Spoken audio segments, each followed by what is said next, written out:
ამერიკა უარყოფს რუსეთის ოკუპაციას და კიდევ ერთხელ ადასტურებს, რომ ერთგული რჩება ბუქარესტის სამიტზე მიღებული გადაწყვეტილებისა. განცხადება ამერიკის სახელმწიფო მდივანმა დღეს ბათუმში სტრატეგიული თანამშრომლობის ქარტიის პლენარულ სხდომაზე გამოსვლისას გააკეთა.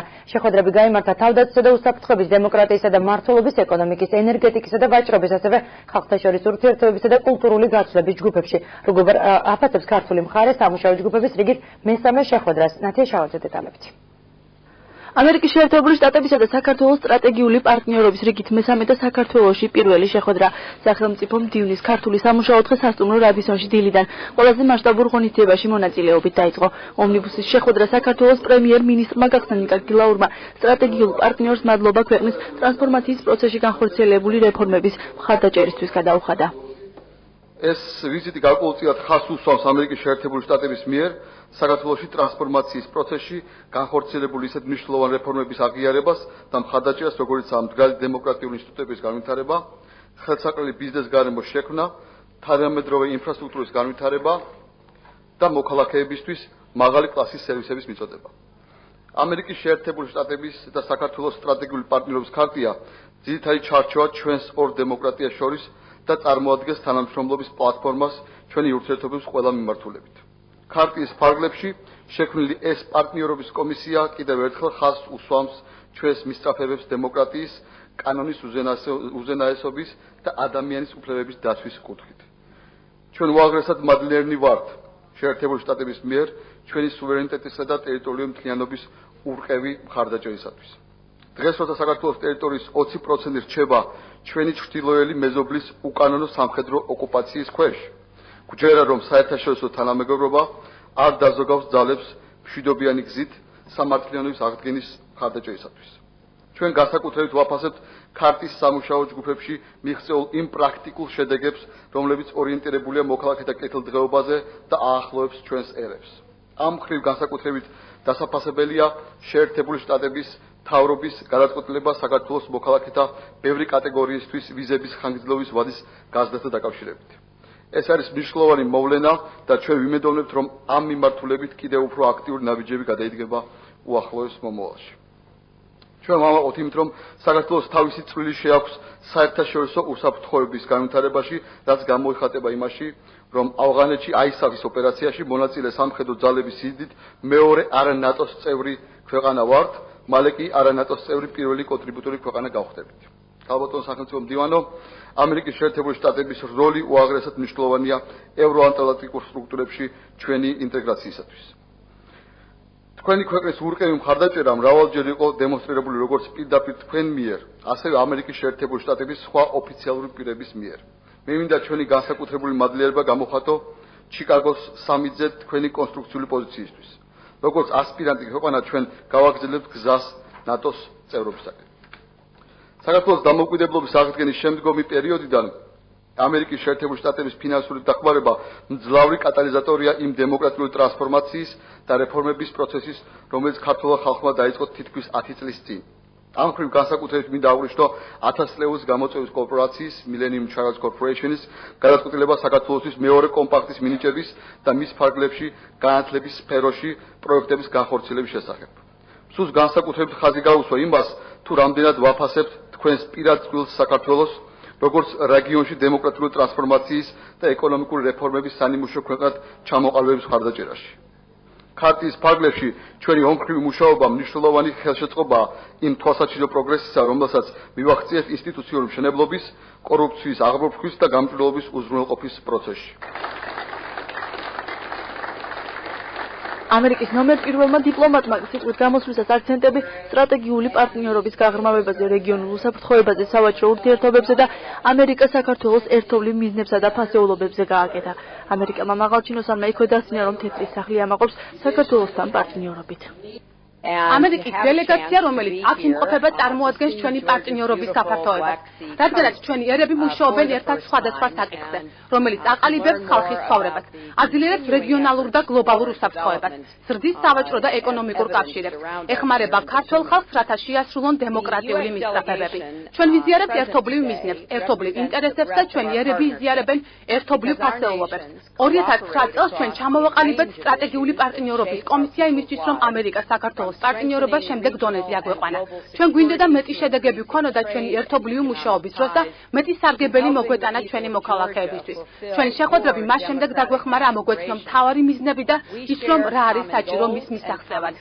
ნება ვიმბოძეთ მოკლედ განვიხილო 4 პრიორიტეტი ამ სტრატეგიული პარტნიორობისა და მომავალი საფეხურები. პირველ რიგში რაც შეეხება საქართველოს მუშაობას რომ გააძლიეროს თავისი დემოკრატია, თქვენ მნიშვნელოვანი ნაბიჯები გადადგით ვარდების რევოლუციიდან და მას შემდეგ. და თქვენი პროგრესი აღნიშნეთ მთელ მსოფლიოში. ახლა საქართველოსია დამოკიდებული რომ კონსოლიდაცია გაუკეთოთ დემოკრატიულ ფასეულობებს. ეს არის საქართველოს მომავლის მთავარი შემადგენელი ნაწილი და ეს თქვენს ევროატლანტიკურ მისწრაფებებს უფრო დაგაახლოვებს. შემოდგომაზე დანიშნული საპარლამენტო არჩევნები ეს არის შესაძლებლობა საქართველოსთვის რომ გააღრმავოს თავისი დემოკრატია და გააძლიეროს ლეგიტიმურობა საქართველოს დემოკრატიული ინსტიტუტების და თქვენ საზოგადოებასა და მსოფლიოს თვალში. ჩვენ მოუწოდებთ საქართველოს ლიდერებს, რათა იყოს კონკურენტუნარიანი კამპანიები, რომ არჩევნები იყოს სამართლიანი და თავისუფალი არჩევნების დღესაც და მის წინათ. ახლანდელი შექმნა უწყებათა შორისი ოპერატიული ჯგუფების და ეს კარგი საფეხურებია იმისთვის, რომ არჩევნებთან დაკავშირებული საჩივრები განიხილოს. ასევე მივესალმები პარლამენტის ინიციატივას, რომ უფრო მეტი ქალი იყოს ჩართული პოლიტიკაში. მთლიანობაში ქვეყანა უფრო ძლიერი იქნება, როცა ქალებს ექნებათ უფრო მეტი უფლებები, მეტი ხმა, უფრო დიდი როლი ექნება ჩამოაყალიბონ საქართველოს მომავალი. მე მოუწოდებ ქართულ ხალხს, რომ დაიმახსოვრონ, რომ იმისა მიუხედავად, რომ თქვენ ვარდების რევოლუციით ისტორია შექმნით, უფრო რთული და უფრო მნიშვნელოვანი სამუშაო გიწევთ მომავალში. თქვენ ჩვეულებები და პრაქტიკა უნდა ჩამოაყალიბოთ, რომელიც დემოკრატიას დროთა განმავლობაში შეინარჩუნებს. ეს იმას ნიშნავს, რომ არა მარტო წარმატებული არჩევნები იყოს, არამედ არჩევნების მერეც გააძლიეროს დემოკრატიის მნიშვნელოვანი საფუძვლები, როგორც არის შრომითი უფლებები, სასამართლო დამოუკიდებლობა, მასმედიის დამოუკიდებლობა და წვდომა. ამ რეფორმებს ექნება გავლენა პოლიტიკურ სამყაროზეც, განსაკუთრებით საქართველოს ეკონომიკასთან მიმართებაში, რადგანაც ეს რეფორმები დაეხმარება და ხელს შეუწყობს ეკონომიკურ ზრდას. ეს მეორე საკითხია, რისი აღნიშვნაც მე მინდოდა. საქართველოს რეფორმებმა მასში შედის ეკონომიკური რეფორმებით, საერთაშორისო მოწონება დაიმსახურებს გლობალური ბიზნესის თვალსაზრისით. საქართველო აგრძელებს ანგარიშვალდებულების გაძლიერებას, გამჭვირვალობის, კანონის უზენაესობის გაძლიერებას და ეს აისახება უფრო დიდ ინტერესსა და მეტ ინვესტიციაში. ამერიკის შეერთებული შტატები ამაყობს, რომ ამ რთულ პერიოდში საქართველოს პარტნიორია. ჩვენ გვსურთ, რომ ჩვენი სავაჭრო და საინვესტიციო ურთიერთობები შემდეგ დონეზე გადავიტანოთ. გასულ კვირას ვაშინგტონში ჩვენი ქვეყნებიდან ოფიციალურმა პირებმა შეასრულეს პრეზიდენტის დანაპირები, რათა მაღალი დონის დიალოგი გამართულიყო. ჩვენი სავაჭრო ურთიერთობები გაძლიერებულიყო. მასში შედის თავისუფალი ვაჭრობის შესაძლებლობა, საინვესტიციო შეთანხმება და სხვა ზომები, რომლებიც ხელს შეუწყობს ვაჭრობისა და ინვესტიციის გაძლიერებას. ჩვენ გვსურთ, რომ დავეხმაროთ საქართველოს, გააძლიეროს გაზარდოს ეკონომიკური შესაძლებლობები ხალხისთვის, განსაკუთრებით ქალებისთვის, უმცირესობებისთვის და იმათთვის, ვინც მივიწყებულები არიან ეკონომიკური პროგრესისგან. მესამე საკითხი წარმოადგენს რეგიონალურ და გლობალურ უსაფრთხოებას. საქართველოს და ამერიკის შეერთებულ შტატებს გააჩნიათ ძლიერი ორმხრივი თანამშრომლობა თავდაცვის სფეროში და შეხვედრის დროს იანვარში პრეზიდენტმა სააკაშვილმა და პრეზიდენტმა ობამამ ვალდებულება აიღეს, რომ ეს ურთიერთობა უფრო გაეღრმავებინათ სამ სფეროში. მნიშვნელოვანია ყოვლისმომცველი დახმარების გაწევა იმისთვის, რომ საქართველოს თავდაცვის რეფორმებს დაუჭიროს მხარი. გრძელდება მოდერნიზაცია. ასევე საჭიროა ტრენინგები და აღჭურვილობა საქართველოს ჯარებისთვის, რადგან მათ აქტიურად მიიღონ მონაწილეობა აისაფის ოპერაციებში ავღანეთში და გაუმჯობესონ საქართველოს თავდაცვის უნარიანობა და ნატოს ფუნქციონალური თავსებადობა. დღეს მე გამოვაცხადებ მნიშვნელოვან ნაბიჯებს ამ მიმართულების მისაღწევად. საქართველო ეხმარება, რომ დაიცვას რეგიონალური უსაფრთხოება და ჩვენ ერთად მეტიც გაკეთება შეგვიძლია, როგორც ჩვენ ვახსენეთ ჩიკაგოს სამიტზე. ჩვენ გვიხარია, რომ არაწევრი ქვეყნებიდან საქართველომ ყველაზე დიდი წვლილი შეიტანა აისაფის ოპერაციაში. ჩვენ შევთანხმდით, რომ საქართველომ მყარი ნაბიჯები გადადგა ნატოს სტანდარტების დასაკმაყოფილებლად. ამაში შედის დემოკრატიული ღირებულებები და ჩვენ მხარს უჭერთ ბუქარესტის სამიტის გადაწყვეტილებას. მეოთხე და ბოლო არის ჩვენი სიძლიერის ყველაზე დიდი წყარო. ეს არის ხალხთაშორისი ურთიერთობები. ჩვენ კიდევ უფრო უნდა გავაძლიეროთ ეს ურთიერთობები. ამერიკის შეერთებულმა შტატებმა მიიღო ზომები, რომ საქართველოს მოქალაქეებისთვის უფრო ადვილი იყოს ამერიკაში გამგზავრება. ჩვენ საელჩოს მეშვეობით ვეხმარებით ქართულ სტუდენტებსა და მასწავლებლებს, რომ ისწავლონ ინგლისური ენა ამერიკის შეერთებულ შტატებში. დღესვე მე გამოვაცხადებ ეტაპებს იმისთვის, რომ სეპარატისტული რეგიონის მოსახლეობას გაუადვილდეს ამერიკაში წასვლა. ჩვენ ვხედავთ ამას როგორც წინ გადადგმულ ნაბიჯს, რათა მივახციოთ საქართველოში არსებული კონფლიქტების მშვიდობიანი და სამართლიანი გზით მოგვარებას. გატარებული რეფორმებისა და ევროატლანტიკურ სივრცეში ინტეგრირებისთვის აუცილებელი სამომავლოდ განსახორციელებელი რეფორმების გარდა კიდევ ერთი თემა, რაზეც ჰილარი კლინტონმა ყურადღება გაამახვილა, ოკუპაცია იყო. ამერიკელმა დიპლომატმა კიდევ ერთხელ დააფიქსირა შტატების მხარდაჭერა საქართველოს სუვერენიტეტისა და ტერიტორიული მთლიანობისადმი დაგმო რუსული ოკუპაცია და მოსკოვის 12 აგვისტოს ხელშეკრულების შესრულებისკენ მოუწოდა.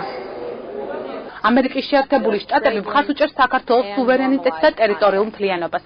ჩვენ უარყოფთ რუსეთის ოკუპაციას საქართველოს ტერიტორიისა და მოუწოდებთ მას შეასრულოს 2008 წელს აღებული ვალდებულება ცეცხლის შეწყვეტის შესახებ შეთანხმებაზე.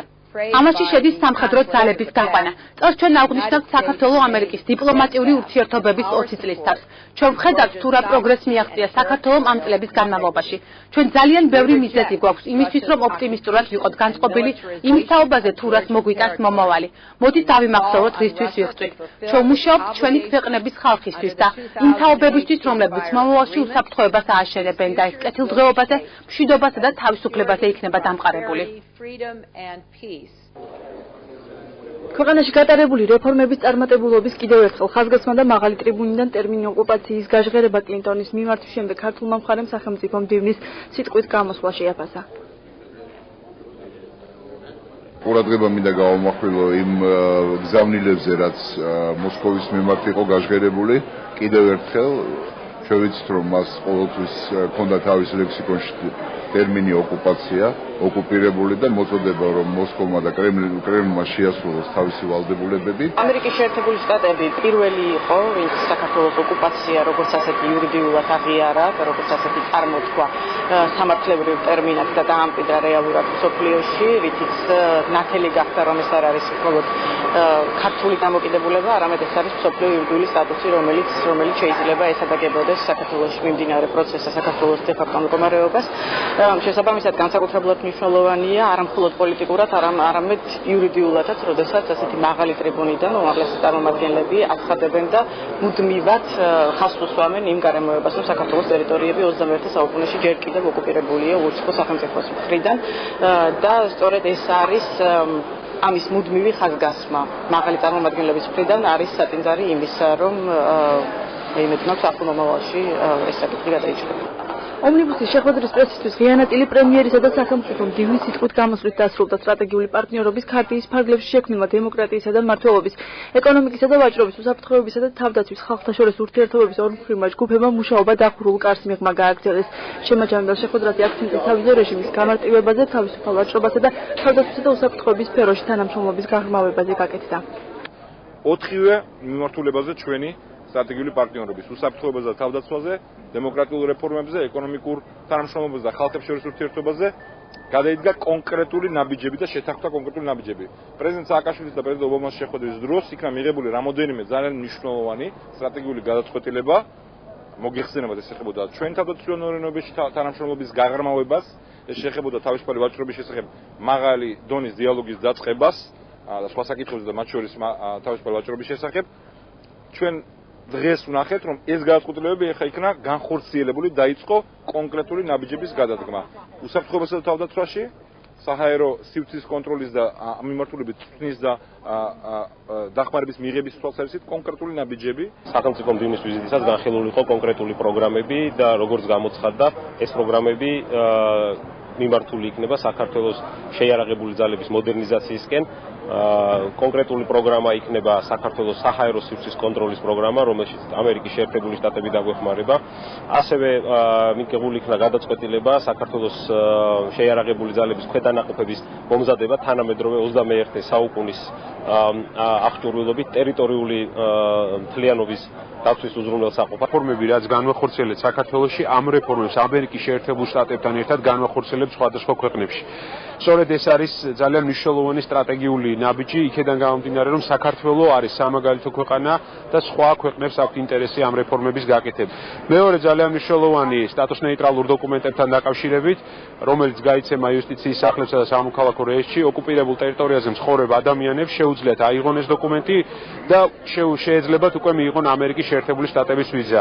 ანუ წავიდნენ სასწავლებლად, წავიდნენ სხვადასხვა მიზნით ამერიკის შეერთებულ შტატებში ბიზნესის საკეთებლად და შესაბამისად მეტი ინტეგრაცია მოხდეს საქართველოსთან და მთელ მსოფლიოსთან ამ ადამიანებთან. ორმხრივმა ჯგუფებმა სამუშაო შეხვედრები დღის ბოლოსთვის დაასრულეს. ომნიბუსის შეხვედრას წინ ჰილარი კლინტონისა და ნიკა გილაურის პირისპირ შეხვედრა უსწრებდა.